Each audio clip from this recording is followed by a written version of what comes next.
it's infuriating to me that someone would be so callous and so uneducated in making these choices. Some people in 3 mobile home parks in Fargo and West Fargo are getting rid of their dogs. They've been told that they have to because of new ownership. As you can imagine, they're sad and don't want to do it. Some of them have been calling our whistleblower hotline. And tonight we look into the impact of this new lease that's going beyond the mobile home parks. They're telling me I have to get rid of my dog.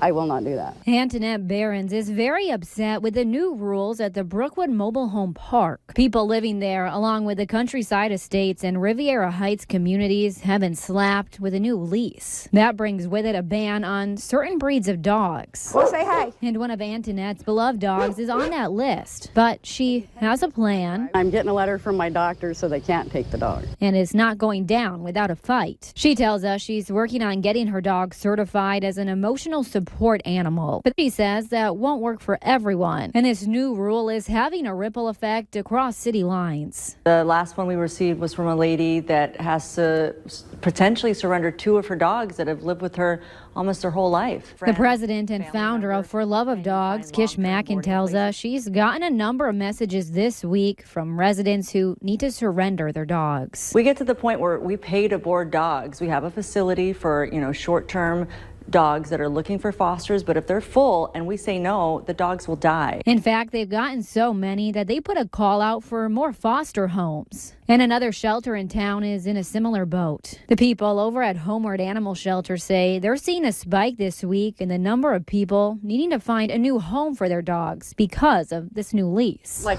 these are my kids. No, I'll fight tooth and nail over mine. But that's not where Antoinette's best friend is going to end up. She says she would rather move than get rid of either of her dogs. And she tells us that's exactly what some of her neighbors plan on doing.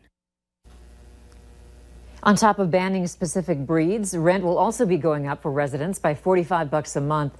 And once again, the new owners of the parks are pointing the finger at insurance companies and governmental agencies that have named these breeds as dangerous, adding they feel for the residents and share their disappointment. Also, if you're interested in becoming a foster parent for one of the dogs, you can visit our website, valleynewslive.com, where we have more information.